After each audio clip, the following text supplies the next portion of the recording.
আপনি কি প্রতিদিন সকালে ১ গ্লাস দুধ খান? কিন্তু জানেন কি? যে দুধটা আপনি বছরের পর বছর ধরে খাচ্ছেন, সেটা আসলে আপনার জন্য সেরা কিনা?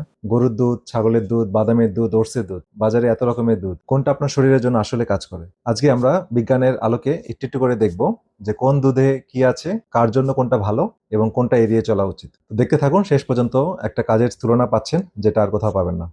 আসসালামু আলাইকুম। আমি doctor A R M. Jamil, functional and integrated medicine consultant. তো আমরা আমাদের সেন্টারে রোগের মূল কারণ বা রুট কজটা ফাইন্ড আউট করার চেষ্টা করি এবং সেই আলোকের লাইফস্টাইল চেঞ্জেস, ভিটামিন সাপ্লিমেন্টেশন বা আমাদের ন্যাচারাল থেরাপি এর মাধ্যমে রোগীদের চিকিৎসা দিয়ে থাকি। আজকের ভিডিওটা কিছুটা বড় হতে পারে, সুতরাং ধৈর্য ধারণ করে শুনতে থাকুন। অবশ্যই উপকৃত হবেন ইনশাল্লাহ। তো প্রথমে আসি গরুর দুধ। তো গরুর দুধ সবচেয়ে পরিচিত, কিন্তু সবার জন্য কি ঠিক? তো গরুর দুধ আমাদের দেশে সবচেয়ে বেশি খাওয়া হয়। এতে আছে calcium, protein, vitamin D, vitamin B 12 এবং পটাশিয়াম। এক দুধ প্রায় 240 ml যদি ধরি, থেকে পাওয়া যায় প্রায় 8 গ্রাম প্রোটিন। কিন্তু সমস্যা হলো অনেকের শরীরে ল্যাকটোজ নামে একটা এনজাইমের কম থাকে, যেটা এই গরুর দুধে বেশি থাকে এবং এটা অনেকে হজম করতে পারে না। তো এই সমস্যাটাকে বলা হয় ল্যাকটোজ ইনটলারেন্স। তো যাদের ল্যাকটোজ ইনটলারেন্স আছে তারা গরুর দুধ খেলে পেটে ব্যথা, গ্যাস, ডায়রিয়া এগুলো সমস্যা হতে পারে। এছাড়া গরুর দুধে A1 বিটা ক্যাসিন নামে একটা প্রোটিন আছে, যেটা মানে কিছু মানুষের পরিপাকতন্ত্রের প্রদাহ তৈরি করতে পারে। সুতরাং যাদের IBS, IBD, Crohn's disease, ulcerative colitis বা ফুড সেন্সিটিভিটি আছে, তাদের গরুর দুধ অ্যাভয়েড করা উচিত। এরপরে যে দুধের কথা বলবো সেটা হচ্ছে ছাগলের দুধ বা গোটস মিল্ক। গরুর দুধের চেয়ে কি এই গোটস মিল্ক বা ছাগলের দুধ ভালো? আসুন আমরা জেনে নিই। তো অনেকেই জানেন না যে ছাগলের দুধ আসলে গরুর দুধের চেয়ে হজম করা সহজ, কারণ এর ফ্যাটের গঠন একটু আলাদা। তো ফ্যাটের কণাগুলো ছোট হয়, পাকস্থলী এটাকে দ্রুত ভাঙতে পারে। আর ছাগলের দুধে A2 বিটা ক্যাসিন থাকে, যেটা অনেক কম প্রদাহ তৈরি করে। গরুর দুধের তুলনায় এটা অনেক সেফ। তো এতে ক্যালসিয়াম, ম্যাগনেসিয়াম এবং পটাশিয়ামও ভালো পরিমাণে আছে। তো তবে এতে ফোলেট একটু কম থাকে, তাই প্রেগনেন্সি অবস্থায় এটা খেলে ফোলেট ডেফিসিয়েন্সি পড়তে পারে। তবে প্রেগনেন্সি অবস্থায় এটা খাওয়া যাবে, খেলে আলাদা করে ফোলেট নিতে হবে বা ফোলেট যুক্ত বা রিচ খাবার খেতে হবে।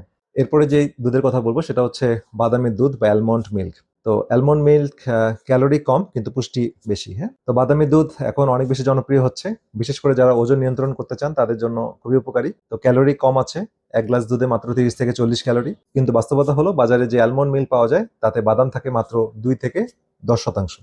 বাকিটা পানি, চিনি আর কৃত্রিম উপাদান। সুতরাং কেউ অ্যালমন্ড মিল্ক তৈরি করতে চাইলে বাসায় তৈরি করে নেওয়াটাই ভালো। তো প্রোটিন এই অ্যালমন্ড মিল্কে প্রায় বেশি নেই, অল্প আছে, প্রতি গ্লাসে মাত্র 1 গ্রাম। তো তাই যারা প্রোটিনের জন্য দুধ খান তাদের জন্য এটা ঠিক হবে না বা এটা খাওয়া ঠিক হবে না। আর ভিটামিন ই, ক্যালসিয়াম এখানে পর্যাপ্ত পরিমাণে আছে, তো এটা ভালো। যাদের ক্ষেত্রে বাদামি অ্যালার্জি আছে তারা এটা অ্যাভয়েড করবেন। তো এখন যে দুধের কথা বলবো সেটা হচ্ছে ওটসের দুধ। ঠিক আছে? তো ওটস আমরা আলাদা করে খাই, কিন্তু এটা থেকে দুধ তৈরি করা যায়।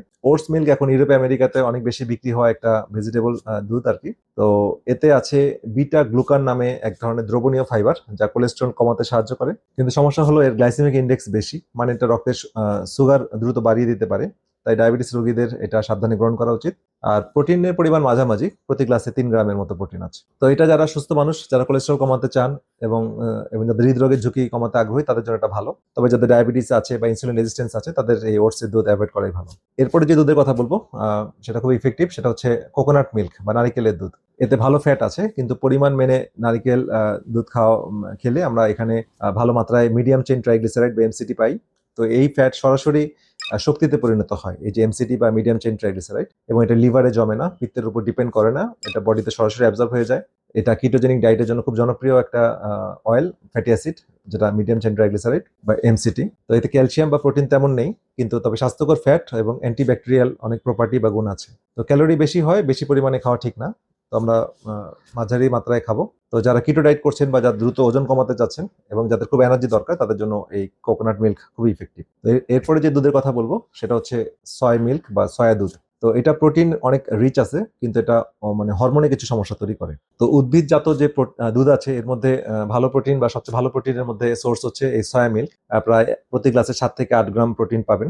তবে গরু দুধের প্রায় কাছাকাছি। তবে সয়াতে আছে ফাইটোস্ট্রোজেন নামক উপাদান, যেটা শরীরের ইস্ট্রোজেনের মতো কাজ করে, এবং যাদের থাইরয়েডের সমস্যা আছে বা হরমোনের ভারসাম্যহীনতা থাকলে এই সয়া মিল্ক অ্যাভয়েড করাই ভালো। আর বর্তমান সয়া মিল্কটা সয়াবিন যেটা থেকে আসে সেটা ম্যাক্সিমামই জেনেটিক্যালি মডিফাইড। তো জেনেটিক্যালি মডিফাইড থেকে যেই উপাদানটা আসে সেটা আসলে আমাদের শরীরের জন্য খুব একটা ভালো না। এটা অ্যাভয়েড করা উচিত। ঠিক আছে? আমরা আসলে অ্যাভয়েড করতে চাই। কারণ আমাদের ভালো, ভালো খাবারের দেখবেন যে নন জিএমও, হ্যাঁ? বাট এটা বর্তমানে খুব জিএমও হয়ে গেছে। তো কাদের জন্য এই সয়া মিল্কটা ভালো? যারা সুস্থ ব্যক্তি বা যারা ভেজিটেবল সোর্স থেকে প্রোটিন চান তাদের জন্য এটা ভালো। সতর্কতার ক্ষেত্রে যেটা বললাম যে যাদের ইস্ট্রোজেন ডমিনেন্স আছে, থাইরয়েডের সমস্যা আছে, হরমোনের অন্যান্য ইস্যুগুলো আছে, তাদের ক্ষেত্রে বন্ধ। খাওয়া না খাওয়াই ভালো, এবং মহিলাদের ক্ষেত্রে এটা অ্যাভয়েড করা ভালো। তো এক নজরে যে কটা দুধ বললাম তাদের একটা তুলনামূলক চার্ট আমি স্ক্রিনে দেখিয়ে দিচ্ছি, একটু দেখুন।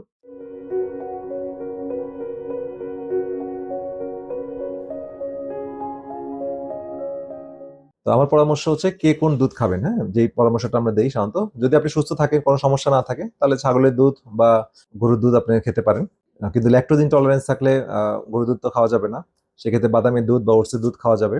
আর গরুর দুধটাও আমরা অনেক সময় এনকারেজ করি না, কারণ গরুর দুধের মধ্যে আসলে অনেকগুলো উপাদান আছে। ল্যাকটোজের সমস্যা আছে, A1 বিটা ক্যাসিনের সমস্যা আছে, তারপরে হচ্ছে এখানে হাই কর্টিসল থাকে।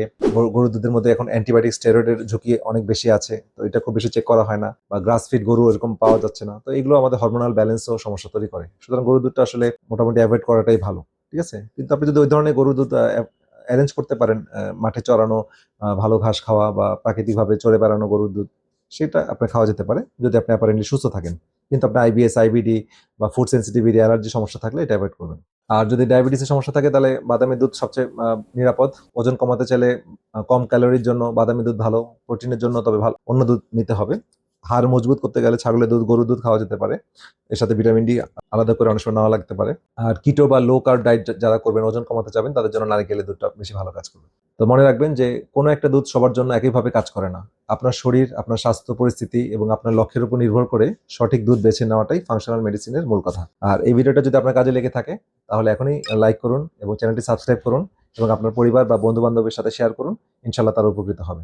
তো দেখা হবে পরের ভিডিওতে আরো কোনো গুরুত্বপূর্ণ তথ্য নিয়ে। সেই পর্যন্ত সবাই ভালো থাকেন, সুস্থ থাকেন। আল্লাহ হাফেজ।